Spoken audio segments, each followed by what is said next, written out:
ആറന്മുള വിമാനത്താവള പദ്ധതിയുമായി ബന്ധപ്പെട്ട് പരിസ്ഥിതി ആഘാത പഠനം നടത്താൻ ഭൂ ഉടമ നീക്കം തുടങ്ങി. റവന്യൂ ഉദ്യോഗസ്ഥരുടെ പിന്തുണയോടെ കൂടിയാണ് നടപടികളെന്ന് നാട്ടുകാരുടെ ആരോപണം. പദ്ധതിക്കെതിരെ പ്രതിഷേധം ശക്തമാക്കാൻ തീരുമാനിച്ചിരിക്കുകയാണ് രാഷ്ട്രീയ പാർട്ടികളും നാട്ടുകാരും. ഡി ബിനോയ് ചേരുന്നു വിവരങ്ങളുമായി.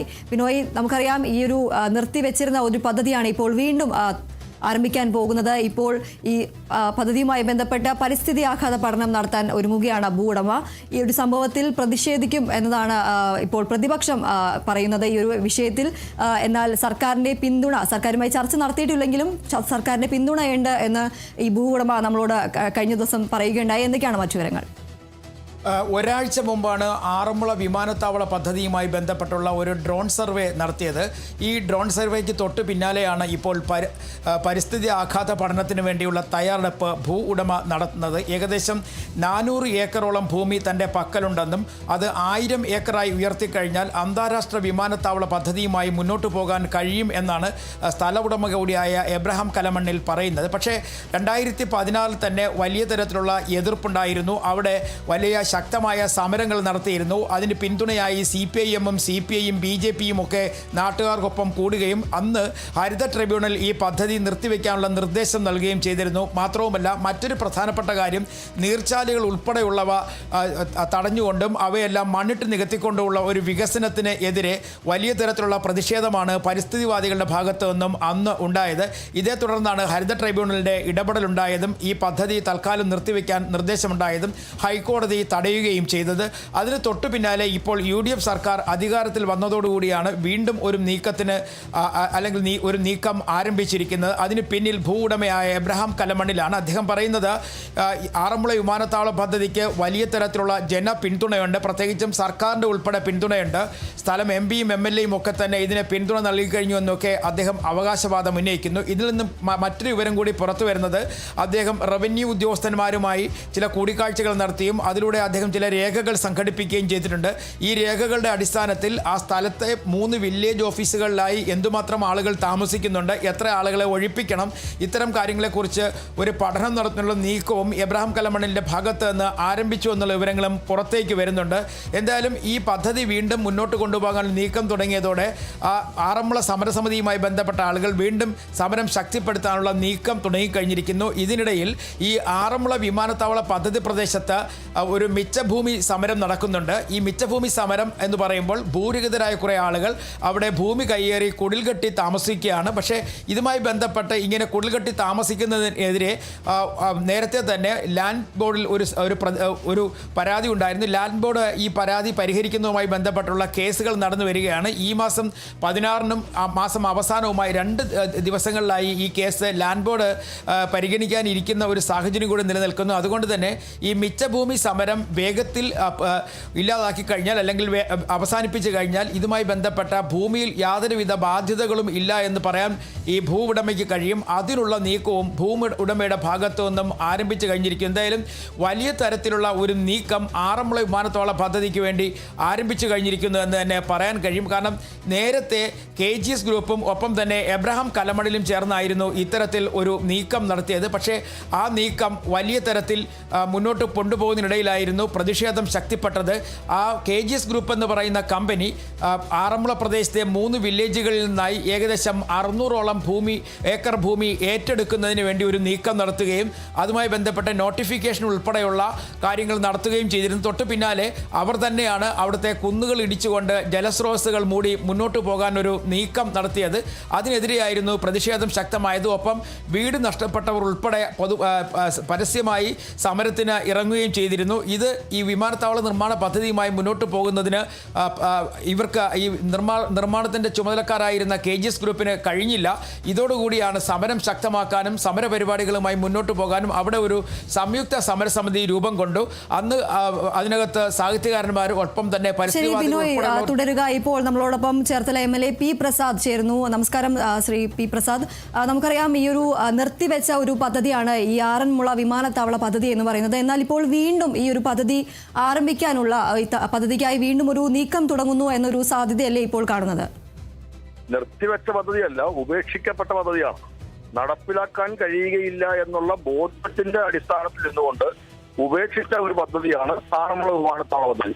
അങ്ങനെ ഉപേക്ഷിക്കാനുണ്ടായ കാരണം അത് നിയമപരമായി നിലനിൽക്കുന്നതല്ല എന്നുള്ളതുകൊണ്ടായിരുന്നു.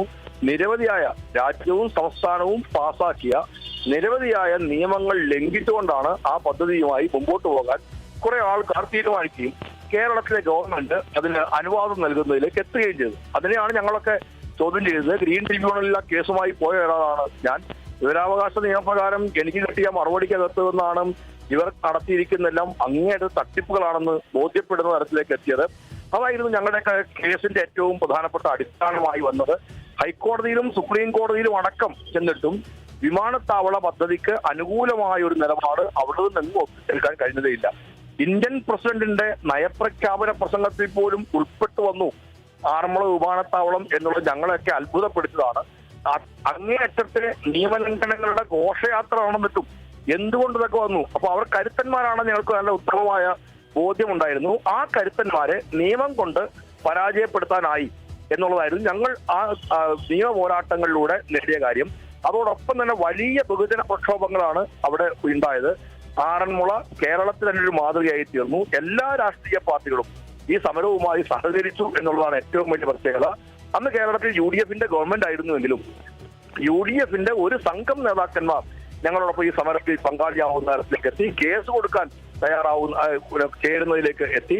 ഗ്രീൻ ട്രിബ്യൂണലിലെ കേസിനകത്തെല്ലാം അവർ പങ്കാളിയായി. അങ്ങനെ ഒരു നാട് ഒന്നിച്ചു നിന്ന് എതിർക്കുകയും സമരം ചെയ്യുകയും നിയമ പോരാട്ടങ്ങൾ നടത്തുകയും ചെയ്ത് പരാജയപ്പെടുത്തിയ ഒന്നിനെ വീണ്ടും പൊടിതട്ടിയെടുത്ത് കൊണ്ടുവരാം എന്ന് കരുതുന്നത് ഒരു വെല്ലുവിളിയായിട്ട് മാത്രമേ കാണാൻ കഴിയുള്ളൂ. അത്തരം വെല്ലുവിളികളൊക്കെ അതിജീവിക്കാൻ ആറന്മുളയിലെയും കേരളത്തിലെയും ജനങ്ങൾക്കാവും. ആറന്മുളയിലെ വയലുകൾക്ക് വധശിക്ഷ വിധിക്കാൻ കുറെ കച്ചവടക്കാർ തീരുമാനിച്ചാൽ അതിന് ആരാച്ചാരുടെ വേഷം ഞങ്ങൾ കെട്ടിക്കോളാം എന്ന് ആരെങ്കിലും കരുതുന്നുണ്ടെങ്കിൽ അത് ആറന്മുളയിൽ നടപ്പുള്ള കാര്യമല്ല. ഇത്തരം കച്ചവടത്തിന്റെ രീതികളെ ആ നാട് വീണ്ടും എതിർത്ത് പരാജയപ്പെടുത്തുക തന്നെ ചെയ്യും. അതൊക്കെയും ഞങ്ങൾക്ക് മുൻകാലങ്ങളിലെ സമരത്തിന്റെയും നിയമ പോരാട്ടത്തിന്റെയും ഒക്കെ അനുഭവത്തിന്റെ അടിസ്ഥാനത്തിൽ ഞങ്ങൾക്ക് നല്ല ആത്മവിശ്വാസമുണ്ട്. ആറന്മുളയിലെ വയലുകൾ നിയമവിരുദ്ധമായ ഒരു കാര്യവും ചെയ്യാൻ അനുവദിക്കുകയില്ല എന്നുള്ള കാര്യത്തിനകത്ത് അവിടെ കൃഷി നല്ലവണ്ണം നടന്നുകൊണ്ടിരുന്നതാണ്. കൃഷിയെ മുടക്കാനുള്ള വലിയ നീക്കങ്ങളുണ്ടായി. പല കോണുകളിൽ നിന്ന് ആ നീക്കങ്ങളുണ്ടായി. ആ നീക്കങ്ങളൊക്കെ ആരെങ്കിലും ഒക്കെ അത്തരത്തിൽ നീക്കങ്ങളിലേക്ക് ഏർപ്പെട്ടാലും അവിടെ ജനപ്രതിനിധികളുണ്ട്, ഭരണ സംവിധാനങ്ങളുണ്ട് എന്നൊക്കെ പറഞ്ഞാലും ഈ ഭരണ സംവിധാനങ്ങൾ ഞാൻ പറഞ്ഞല്ലോ, ഇന്ത്യൻ പ്രസിഡന്റിന്റെ നയപ്രഖ്യാപനത്തിനകത്ത് ഇടം പിടിച്ച ഒരു പദ്ധതിയെ ഒരു ജനങ്ങൾക്ക് എതിർത്ത് തോൽപ്പിക്കാൻ കഴിയുന്ന ഒരു ചെറിയ കാര്യമല്ല. അതിനേക്കാൾ വലുതായിട്ടൊന്നും ഒരു ഡ്രോൺ സർവേ ഞാൻ കാണുന്നില്ല. ഏത് സർവേ നടത്തിയാലും അതിനെ പരാജയപ്പെടുത്തുക തന്നെ ചെയ്യും. സർവേ പരാജയപ്പെടുത്തല്ല ഞാൻ പറഞ്ഞത്. ആറന്മുളയിലെ വയലുകൾ നശിപ്പിക്കുന്ന ഒരു പദ്ധതിയോടും യോജിപ്പില്ല. കഴിഞ്ഞ ഗവൺമെന്റ് കാലത്ത് തന്നെ അവിടെ ഒരു IT പാർക്കുമായി ബന്ധപ്പെട്ട പ്രപ്പോസൽ വന്നിരുന്നതാണ്. അതിന്റെ ഫയൽ എന്റെ മുമ്പിലും വന്നിരുന്നതാണ്. ആ ഫയലിനകത്ത് ഞാനും ഉത്തരവിട്ടത് ഒരു കാരണവശാലും ഇത്തരം ഒരു പദ്ധതി ആറന്മുളയിലെ വയൽ നികത്തിയുള്ള പദ്ധതി നിയമലംഘന പദ്ധതിക്ക് അനുമതി നൽകുന്നില്ല എന്ന ഉത്തരവിട്ട ഒരു മന്ത്രിയാണ് അന്ന് ഞാൻ. ആ നിലപാടിൽ നിന്ന് അര ഇഞ്ച് പിന്നോട്ട് പോവുകയില്ല എന്നുകൂടി പറയുന്നു. അതുപോലെ തന്നെ ഈ ഒരു പദ്ധതിയുടെ മറവിൽ ഒരു ഭൂമി കച്ചവടം എന്നൊരു ലക്ഷ്യമുണ്ട് എന്ന് താങ്കൾ കരുതുന്നുണ്ടോ? തീർച്ചയായിട്ടും എന്തൊക്കെയോ കച്ചവടങ്ങളുണ്ട്. ആ കച്ചവടങ്ങൾക്ക് പല പേരുകൾ ഉപയോഗിക്കുന്നുണ്ട്. ഞാൻ നേരത്തെ പറഞ്ഞല്ലോ, അവിടെ ഒരു IT പാർക്കിന്റെ കാര്യമെല്ലാം പറഞ്ഞു. പല കച്ചവടത്തിന് വേണ്ടി പലരും അതിനകത്തേക്ക് വരുന്നുണ്ട്. ആരെല്ലാം മാറിയും തിരിഞ്ഞും വന്നാലും അത്തരം രീതികളോട് നിയമപരമല്ലാത്ത ഒരു കാര്യത്തോടും പൊരുത്തപ്പെടാൻ കഴിയുകയില്ല. നമുക്കറിയാം, ഈ ഒരു കൊടുമൺ പ്ലാന്റേഷൻ ഈ ഒരു സ്ഥലത്തിന് ഇത്തരത്തിൽ വിമാനത്താവളം വരാൻ ഒരു സ്ഥലം അനുയോജ്യമാണ് എന്ന് യോജ്യമാണെന്ന് കണ്ടെത്തിയിരുന്നു. ഈ ആ ഒരു സ്ഥിതിക്ക് അവിടെ ഈ ഒരു കൊടുമൺ പ്ലാന്റേഷനിൽ ഈ ഒരു പദ്ധതി നടപ്പാക്കാൻ കഴിയുന്ന ഒരു സാഹചര്യമില്ലേ? കൊടുമൺ പ്ലാന്റേഷൻ അല്ല, അവിടെ വേറൊരു കൊടുമൺ അല്ല, വേറെ ഒരു സ്വകാര്യ പ്ലാന്റേഷൻ ആണ്. കൊടുമണ്ണുള്ള പ്ലാന്റേഷൻ എന്ന് പറഞ്ഞാൽ പ്ലാന്റേഷൻ കോർപ്പറേഷന്റെ കീഴിലുള്ള പ്ലാന്റേഷൻ. അവിടെ അത്തരൊരു പദ്ധതിയുമായിട്ട് എന്തായാലും അടുത്ത ദിവസങ്ങൾ വരെയും ഉണ്ടായിരുന്നില്ല. കാരണം 5 വർഷം ആ കൊടുമണ്ണിലുള്ള പ്ലാന്റേഷൻ കോർപ്പറേഷന്റെ ഭൂമിയുമായി ബന്ധപ്പെട്ട അതിന്റെ ചുമതലയുള്ള മന്ത്രി ഞാൻ തന്നെയായിരുന്നു അന്ന്. പക്ഷെ എന്നാൽ അവിടെ ശബരിമല വിമാനത്താവളം എന്നുള്ള പേരിൽ മറ്റ് വിമാനത്താവളത്തിന്റെ സാധ്യതാ പഠനങ്ങളെയും മറ്റുമാണ് നീങ്ങിയതല്ല. ഏത് പദ്ധതിയായാലും അതിന്റെ ശാസ്ത്രീയമായ രീതിയിലുള്ള പരിസ്ഥിതി ആഘാത പഠനങ്ങൾ ഉൾപ്പെടെ നടത്തിയിട്ടാവണം അതിലേക്കെല്ലാം നീങ്ങേണ്ടത് എന്നുകൂടി പറയുന്നു. വയനാടിന്റെ ഇപ്പോഴത്തെ അനുഭവവും നമ്മുടെ മുമ്പിലുണ്ട്. തട്ടിക്കൂട്ടുന്ന ഏതെങ്കിലും ഒക്കെയുള്ള പഠന റിപ്പോർട്ടുകളുടെ അടിസ്ഥാനത്തിലല്ലാതെ അംഗീകാരമുള്ള രാജ്യവും ലോകവും അംഗീകരിക്കുന്ന ഏജൻസികളുടെ പഠന റിപ്പോർട്ട് അടിസ്ഥാനത്തിൽ മാത്രമാവണം വൻകിട പദ്ധതികൾ നടപ്പിലാവേണ്ടത്. ഒരു പദ്ധതി നടപ്പിലാക്കാൻ പാടില്ല എന്നൊന്നും ഞങ്ങൾക്ക് ആർക്കും അഭിപ്രായമില്ല. നിയമങ്ങളെ ലംഘിച്ചുകൊണ്ടും എല്ലാത്തിനെയും അട്ടിമറിച്ചുകൊണ്ടും നടത്തുന്ന ഒരു കാര്യത്തോടും യോജിക്കാൻ കഴിയുകയില്ല എന്ന് മാത്രം. വളരെയധികം നന്ദി ശ്രീ പി പ്രസാദ്. ഡി ബിനോയ് ചേരുന്നു നമ്മളോടൊപ്പം. ബിനോയ്, നമുക്ക് ഇപ്പോൾ MLA-യുടെ വാക്കുകളിൽ നിന്ന് വ്യക്തമാണ് ഈ ഒരു പദ്ധതിക്കല്ല തങ്ങളുടെ അല്ലെങ്കിൽ പ്രതിപക്ഷം എതിർത്ത് നിൽക്കുന്നത്. ഈ ഒരു പൂർണ്ണമായും ഒരു പാരിസ്ഥിതിക പഠനം നടത്തി ഈ ഒരു വലിയ രീതിയിൽ ഒരു സർവേകൾ അടക്കം നടത്തിക്കൊണ്ട് ഈ ഒരു പ്രകൃതിക്കും അതോടൊപ്പം തന്നെ വയലുകൾക്ക് അടക്കം ഒരു കേടുപാടുകളും സംഭവിക്കാതെ ഒരു പ്രശ്നമുണ്ടാകാതെ ഒരു പദ്ധതി നടപ്പിലാക്കണം എന്നതാണ് തങ്ങളുടെ ആവശ്യം എന്നതാണ് പറയുന്നത്. അല്ലാത്ത പക്ഷം ഈ ഒരു ഇത്തരത്തിൽ അദ്ദേഹം സൂചിപ്പിക്കുകയുണ്ടായി ഈ ഒരു ഭൂക്കച്ചവടം നടക്കുന്നുണ്ട് അല്ലെങ്കിൽ ഭൂമി കച്ചവടം നടക്കുന്നതിനൊരു സാധ്യതയുണ്ട് എന്നടക്കമുള്ള കാര്യങ്ങൾ അദ്ദേഹം പറയുന്നുണ്ട്. എന്നിരുന്നാലും ഈ ഒരു പദ്ധതിയിൽ ഇപ്പോൾ ഈ ഒരു ഇത്തരത്തിൽ ഒരു കൃത്യമായ ഒരു പഠനം നടത്താതെ ഈ ഒരു പദ്ധതി നടപ്പിലാക്കാൻ അനുവദിക്കില്ല അല്ലെങ്കിൽ അതിൽ പ്രതിഷേധിക്കുമെന്ന് തന്നെയാണ് അദ്ദേഹം വ്യക്തമാക്കുന്നത്. ബിനോയ്, തുടരാം. തീർച്ചയായും. അതായത് അവിടെയുള്ള രാഷ്ട്രീയ പ്രവർത്തകരായാലും നാട്ടുകാരായാലും ഒപ്പം തന്നെ ഏറ്റവും അധികം പ്രവാസികളുള്ള ഒരു പ്രദേശം കൂടിയാണ് ഈ പത്തനംതിട്ട ജില്ല. പത്തനംതിട്ട ജില്ല മാത്രമല്ല, പത്തനംതിട്ട, ഇടുക്കി, അതുപോലെ കോട്ടയം, ഈ 3 ജില്ലകളെ ലക്ഷ്യമിട്ടുകൊണ്ടാണ് ഒരു വിമാനത്താവള പദ്ധതി എന്നുള്ളതിന് നേരത്തെ തന്നെ നീക്കം തുടങ്ങിയത്. പക്ഷേ അവിടുത്തെ ആളുകളുടെ പ്രധാനപ്പെട്ട വിയോജിപ്പ് അവിടെ ഈ പരിസ്ഥിതിക്ക് ആഘാതമുണ്ടാക്കുന്ന തരത്തിൽ നീർച്ചാലുകൾ നികത്തിയും വയലുകൾ നികത്തിയും പമ്പാ നദിക്ക് ദോഷമുണ്ടാകുന്ന തരത്തിലുമൊക്കെയുള്ള നീക്കങ്ങൾ പാടില്ല എന്നൊരു ആവശ്യമാണ് അവർ മുന്നോട്ട് വയ്ക്കുന്നത്. അതല്ലാതെ അവർ പ്രധാനമായും പറയുന്നൊരു കാര്യം ഒരു പദ്ധതിയെയും അല്ലെങ്കിൽ ഒരു വികസന പദ്ധതിയും എതിർക്കുന്ന നിലപാടിനോട് അവർക്ക് താല്പര്യമില്ല. പക്ഷേ പ്രകൃതിയെ സംരക്ഷിച്ച് മുന്നോട്ട് കൊണ്ടുപോകണം. ബിനോയ്, തുടരുക. ഇപ്പോൾ നമ്മളോടൊപ്പം കൊടുമൺ വിമാനത്താവള പദ്ധതിയുടെ ആക്ഷൻ കൗൺസിൽ അംഗമായ ഡോക്ടർ വർഗീസ് പേരിൽ ചേരുന്നുണ്ട്. നമസ്കാരം ശ്രീ വർഗീസ്. നമുക്കറിയാം ഈ ഒരു കൊടുമൺ പ്ലാന്റേഷനിൽ ഈ ഒരു പഠനം നടത്തി സ്ഥലം യോജ്യമാണ് എന്ന് കണ്ടെത്തുന്ന ഒരു സാഹചര്യം ഉണ്ടായിരുന്നു. ആ ഒരു സാഹചര്യത്തിൽ അവിടെ ഈ ഒരു പദ്ധതി നടപ്പിലാക്കാനുള്ള ഒരു സാധ്യതയില്ലേ? Thank you. മധ്യ തിരുവിതാംകൂറിലെ ജനങ്ങളുടെ ഏറ്റവും വലിയ അഭിലാഷമാണ് ശബരിമലയിൽ വരുന്ന തീർത്ഥാടകർ സൗകര്യാർത്ഥം മധ്യ തിരുവിതാംകൂറിൽ ഒരു എയർപോർട്ട് വരണം എന്നുള്ളത്. പല സ്ഥലങ്ങളും പലരും ചൂണ്ടിക്കാണിക്കുന്നെങ്കിലും ഞങ്ങൾക്ക് പറയാനുള്ളത് കൊടുമൺ പ്ലാന്റേഷൻ മേഖല സംസ്ഥാന സർക്കാരിന്റെ അധീനതയിലുള്ള 1200 ഹെക്ടർ, അതായത് 3000 ഏക്കർ സ്ഥലം വെറുതെ കിടക്കുകയാണ്. സമതലമാണ്, കുന്നില്ല, അരുവിയില്ല, അമ്പലമില്ല, പാരിസ്ഥിതിക പ്രശ്നമില്ല, ഒന്നുമില്ല.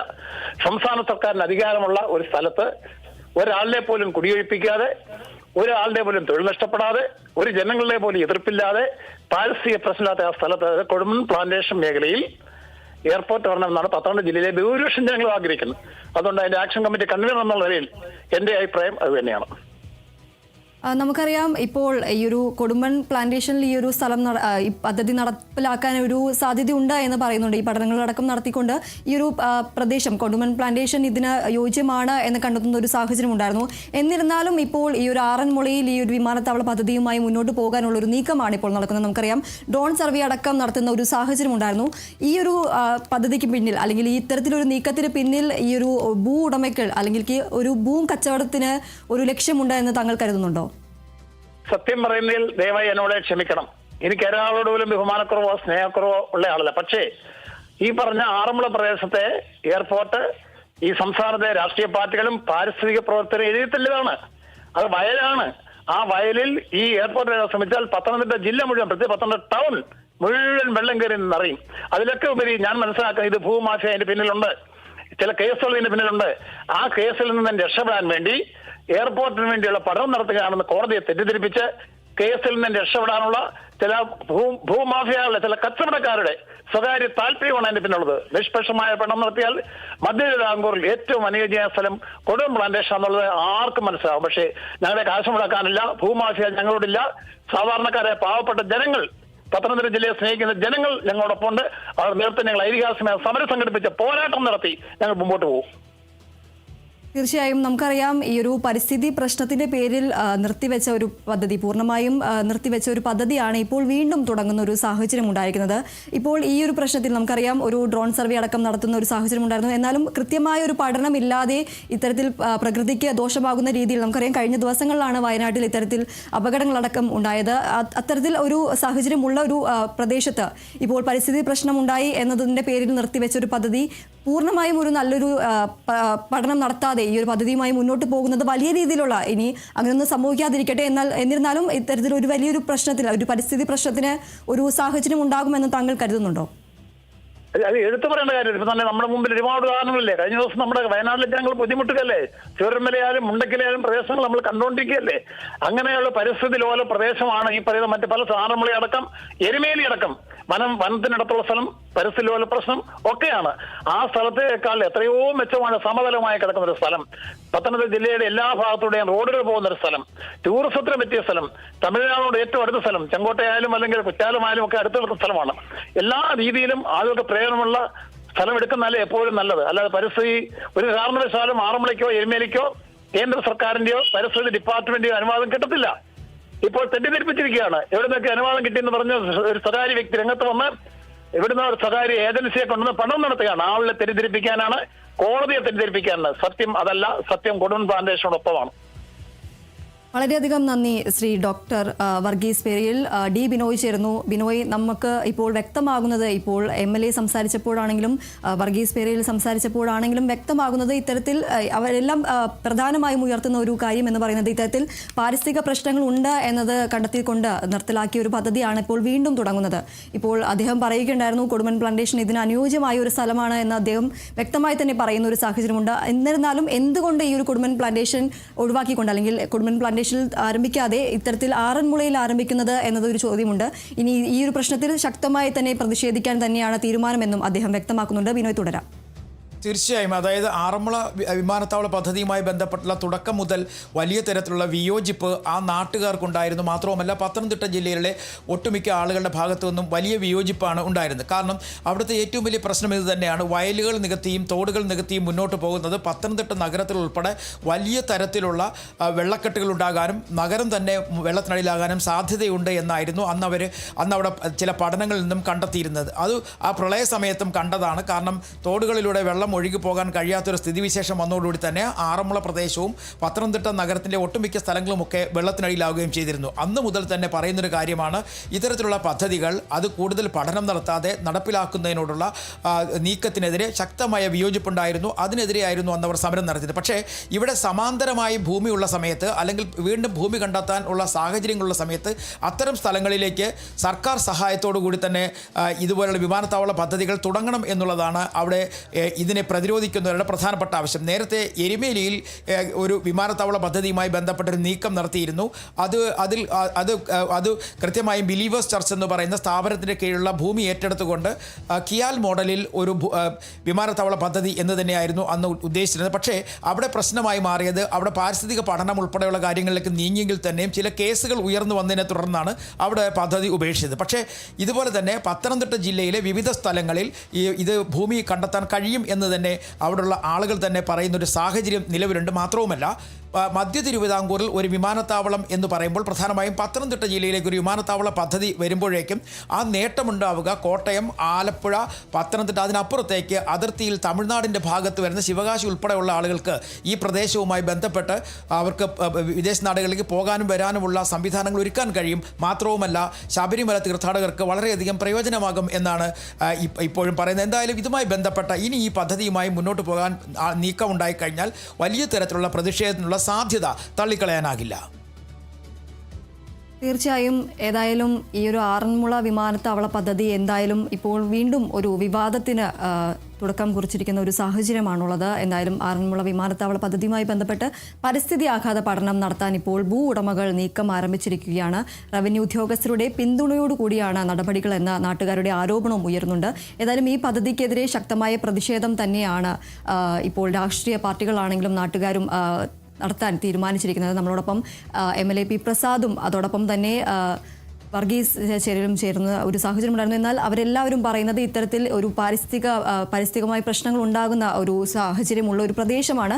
ഈ ഒരു പ്രദേശത്ത് ഈ ഒരു പദ്ധതി വന്നാൽ അത് വലിയ രീതിയിലുള്ള പാരിസ്ഥിതിക പ്രശ്നങ്ങൾക്ക് സാധ്യതയുണ്ട് എന്നടക്കമുള്ള കാര്യങ്ങൾ അവർ വ്യക്തമാക്കുന്ന ഒരു സാഹചര്യമുണ്ട്. അതുകൊണ്ട് തന്നെ ഈ ഒരു ആറന്മുളയിൽ ഈ ഒരു പദ്ധതിയുമായി പൂർണ്ണമായും ഒരു പഠനം നടത്തി ഈ ഒരു വ്യക്തമായി ഇത്തരത്തിൽ പരിസ്ഥിതിക്ക് വലിയ പ്രശ്നങ്ങളൊന്നും ഉണ്ടാകില്ല എന്ന് വ്യക്തമാക്കിക്കൊണ്ട്, അല്ലെങ്കിൽ ആ ഒരു ഉറപ്പ് കിട്ടിയതിനു ശേഷം മാത്രം ഈ ഒരു പദ്ധതിയുമായി മുന്നോട്ട് പോകണം എന്നത് എന്നത് തന്നെയാണ് MLA അടക്കം ഇപ്പോൾ നമ്മളോടൊപ്പം ചേർന്നപ്പോൾ സൂചിപ്പിക്കുകയുണ്ടായിരുന്നത്. എന്നിരുന്നാലും ഈ ഒരു പ്രശ്നത്തിൽ, ഈ ഒരു പദ്ധതിയുടെ മറവിൽ ഭൂമി കച്ചവടം അടക്കം നടക്കുന്നുണ്ട് എന്ന സംശയവും ഇവർ ഉന്നയിക്കുന്ന ഒരു സാഹചര്യമുണ്ടായിരുന്നു. ഡി ബിനോയാണ് വിവരങ്ങൾ നൽകിയത്.